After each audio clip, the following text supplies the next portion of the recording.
जब मैं बीमार था साल पहले कैंट में रहता था, स्पीकर को जो घर अलाट हुआ उसमें CMH साथ था मेरे घर के, तो निकला तो CMH की तरफ जहन में आया कि अगर अपने हॉस्पिटल्स में खुद का इलाज नहीं करते हैं तो फिर चीज़ों को बेहतर नहीं कर सकते हैं। क्या होगा, यहाँ पे 2 दिन में ठीक हो जाऊँगा, 4 दिन में हो जाऊँगा, लेकिन मुझे एहसास हो जाएगा मैं स्पीकर हूँ, मैं जिस चेयर पे था उस टाइम में स्पीकर था भी नहीं वहाँ पर। तो कस्टोडियन की हैसियत से मेरा जिम्मेदारी बनता था कि मैं अपने आप को वहाँ पे इलाज करूँ और देखूँ कि क्या फैसिलिटीज़ है।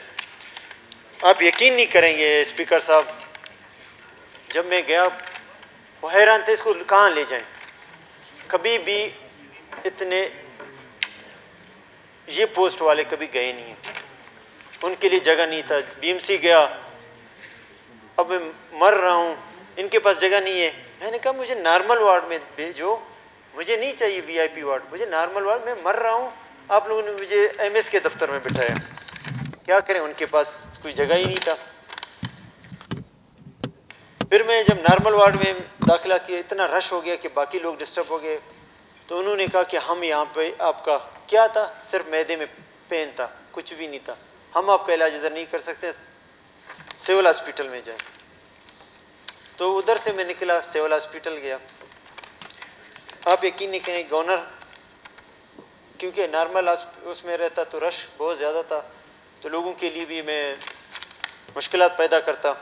मैं तो बेहतरी के लिए आया था, मुश्किलात के लिए नहीं आया। तो मुझे वहाँ पे गवर्नर का एक रूम है, गवर्नर मखसूस कमरा है। आप यकीन नहीं करेंगे, कभी कोई गया ही नहीं है वहाँ पे। वो हालत था कि मैं सो रहा हूँ, इधर से काकरोच जा रहा है, यहाँ पे पता नहीं क्या जा रहा है। वो वीडियो भी मीडिया वालों ने बनाए थे, देख जिस तरह हालत थे। तो गवर्नर का मखसूस कमरे का ये हाल था, बाकियों का क्या होगा।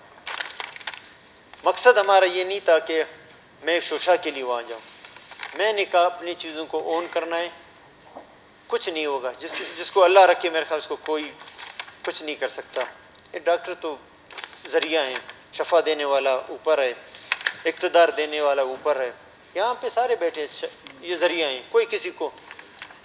हम इतना हैसियत नहीं रखते हैं स्पीकर साहब, जब सांस लेते हैं तो यकीन है कि अगला सांस जब हम लेंगे हम जिंदा है नहीं है, तो हम क्या बात करें कि हमने क्या करना है क्या नहीं करना है।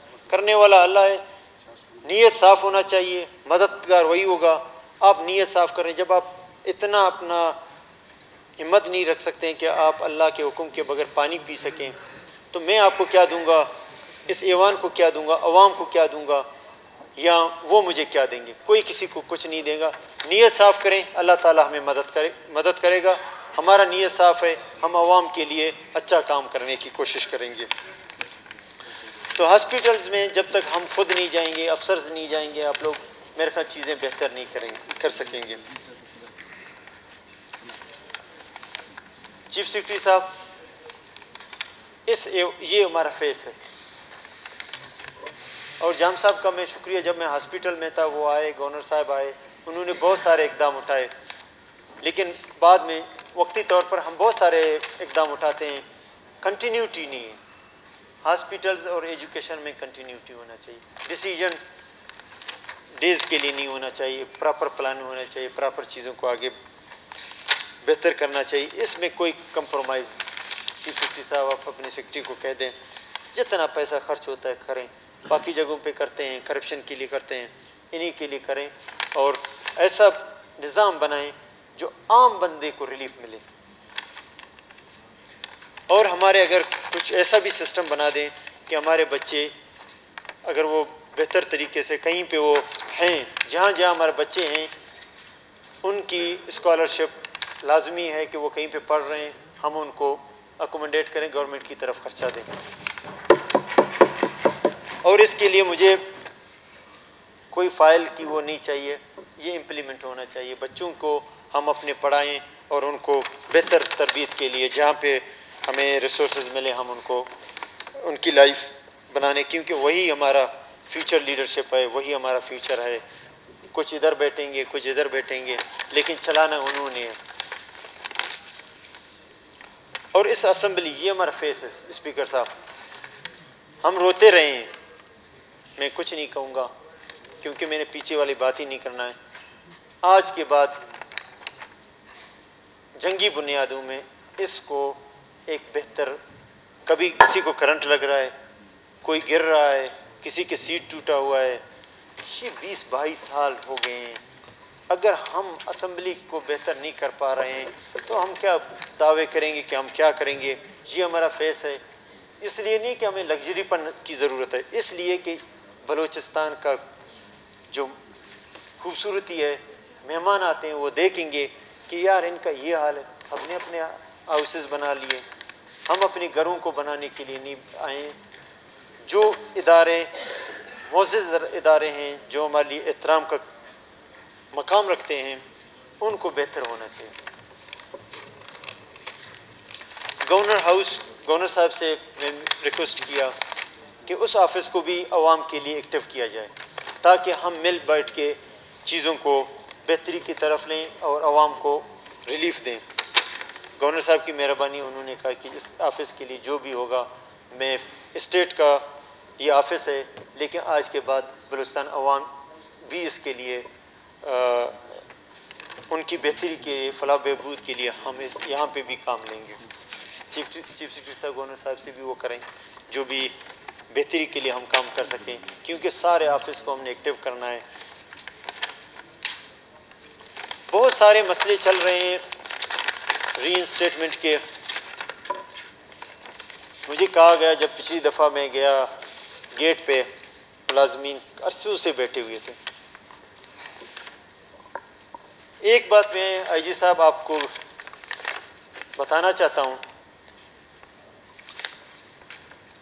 जब कुछ मजबूरी होता है लोग रोडों पे निकलते हैं।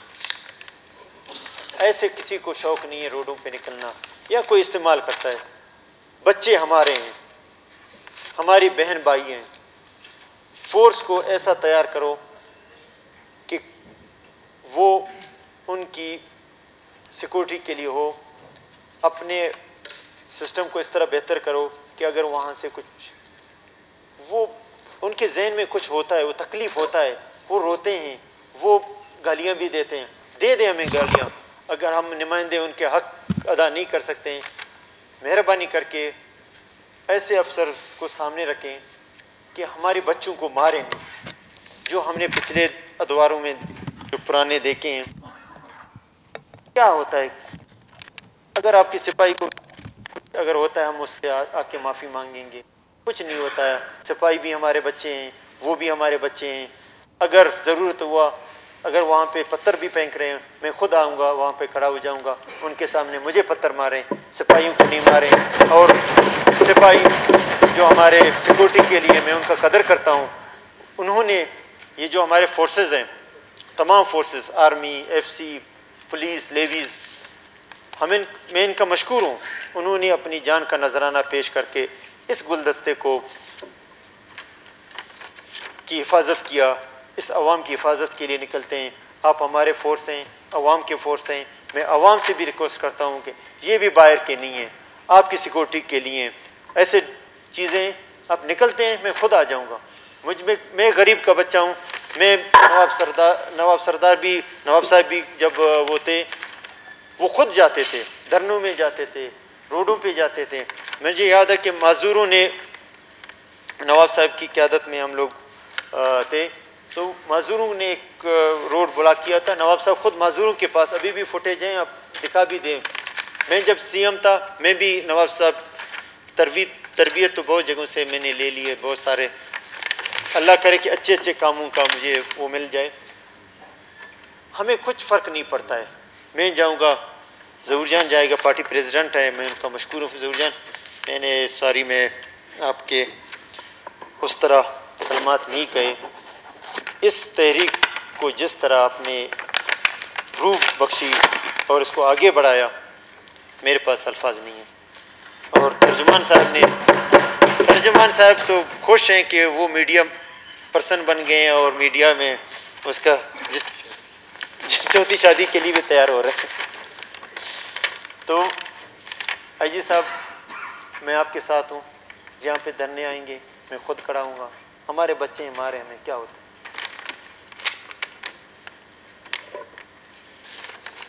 कुछ एजुकेशन डिपार्टमेंट में जीपीए के टीचर्स हैं। चीफ सेक्रेटरी साहब मुझे बता दें इसको कब तक करेंगे, मुझे डेट बता दें उनको परमानेंट करना। मेरे ख्याल में 2 दिन तक मुझे उसका परमानेंट हो सके तो आज शाम से हल्फ के बाद ही मुझे दे दें, नहीं तो 1 दिन और आपको दे देते हैं कि ये मंडे तक एजुकेशन में इनको परमानेंट किया जाए।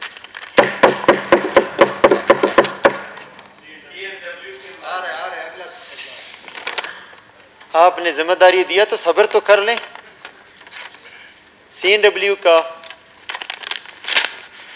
आप जो भी उसका पुराने डिसीजन हुए हैं कैबिनेट में कहाँ पे हैंगे, मुझे इसका प्रॉपर वर्किंग करके दे दें। मुझे कहीं पे ऐसे कहीं कोई ये रिपोर्ट है कि वो अदालतों में है, कुछ हैंग हैं या कुछ हैं, मैं खुद जुडिशरी के पास से जिधर है और नेब के जो डीजी है उसको भी मैं रिक्वेस्ट करूँगा, एक मिलूँगा प्रिंसिपल सेक्रेटरी साहब, आप इसको भी चीफ सेक्रेटरी साहब नेब के उसके जिन्होंने नाजायज़ किया उन अफसरों के ख़िलाफ़ कार्रवाई होनी चाहिए। लेकिन खुदारा जो मुलाजिमीन चौकीदार चपरासी, इनसे हमने हमारा क्या लेना देना या क्या हमारा लेंगे। जो 30 साल की उम्र में लगे हैं, 20 साल उन्होंने सर्विस किया, अभी 50 साल का न घर के न घाट के हैं, वो न मजदूरी कर सकते हैं न और काम कर सकते हैं। तो इसको पूरी तौर पर जो भी जहाँ पे हर्डल्स हैं मुझे वो हर्डल्स लाएं, जिसके पास जाना है मैं खुद जाऊंगा और इनको हल करके इनको रीइंस्टेट करने का मैं ऐलान करता हूँ।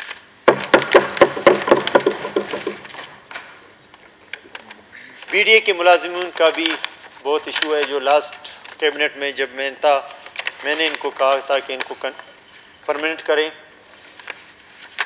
चीफ सेक्रेटरी साहब वो फाइल तो चलते रहेंगे, मुझे हफ्ते तक इसका भी मैं रिज़ल्ट निकालूंगा और उनको परमानेंट करने का एक जारी करूंगा।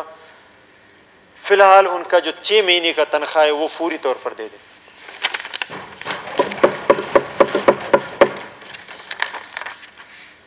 जिस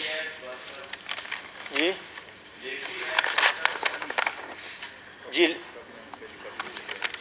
मैं जो 15 दिन का वो आप लोगों से सारा चीज़ें लेंगे, लेडी हेल्थ वर्कर्स और जो मेडिकल के और दूसरे सारे जहाँ जहाँ पे कमियाँ हैं हम कहाँ पे उनको बेहतर कर सकते हैं और किस तरह कानून मानून अवाम के लिए नहीं है। कानून हम बनाते हैं, हम ही उसको जहाँ पे रिलैक्स करना है हम निकाल लेंगे। उसको जो चीज़ अवाम के मुफाद में है, लोगों के मुफाद में, मैं उन तमाम इक़दामात उठाऊंगा, चाहे उसके लिए जो मुझे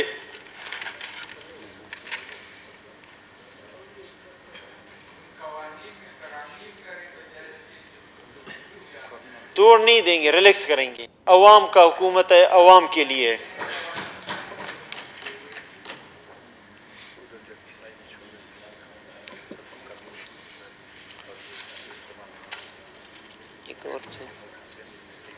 ग्वादर के मसले बहुत ज़्यादा हैं।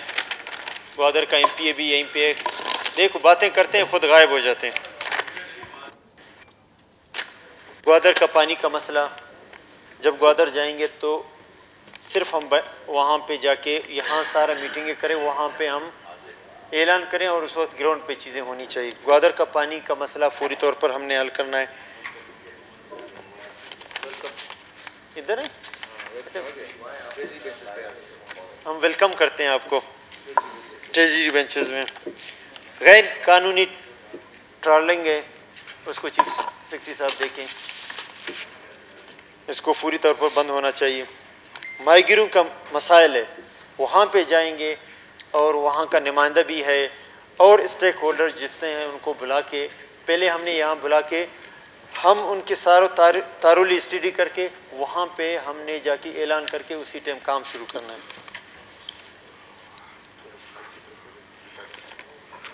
इसमें जाना है।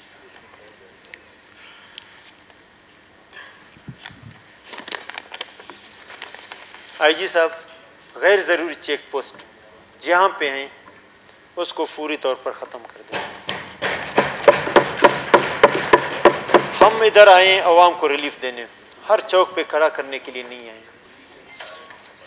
पुलिस के हों, लेवीज़ के हों, एफसी के हों, और एक जामा मनसूबाबंदी बनाएं, बॉर्डर जिधर नज़दीक है और बॉर्डर तक महदूद हों, चाहे कस्टम के हैं, हर एक को अपने हदूद में रहना चाहिए।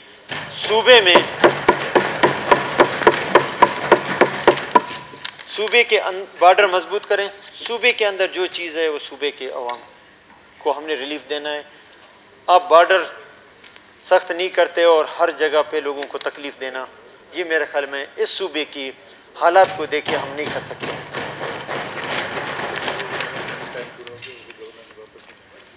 कहाँ जाए वो नहीं, बाकी बहुत ऐसी चीज़ें हैं जो हमारे दोस्तों के हल्के नज़रअंदाज हुए हैं, उसको प्रॉपर बैठेंगे, उनको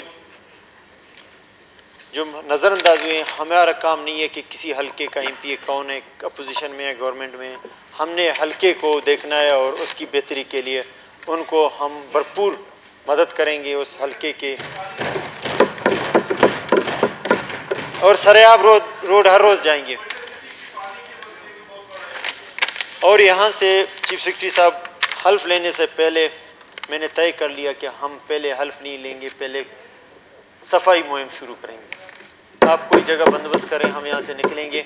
और अक़लियत बिरादरी का जिस तरह आपने साथ दिया, बाकी तमाम अक़लियत दोस्तों, इंशाअल्लाह आप देखेंगे कि हम बलूचिस्तान की रिवायत है कि जो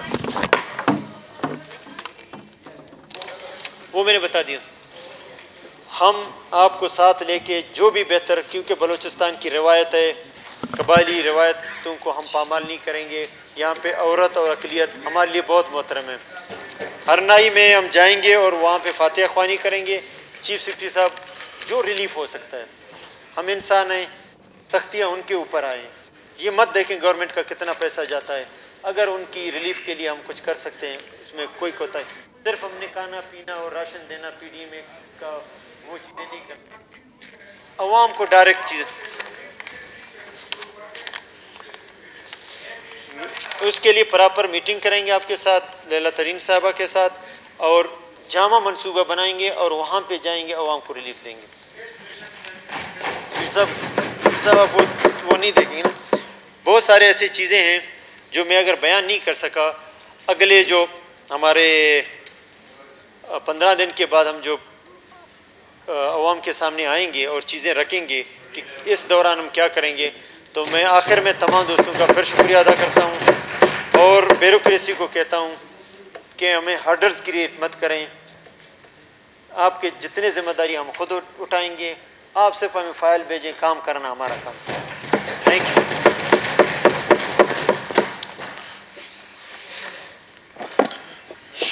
शुक्रिया मेयर अब्दुल कुद्दूस पेज़ेंजो साहब। अब मैं गवर्नर का हुक्म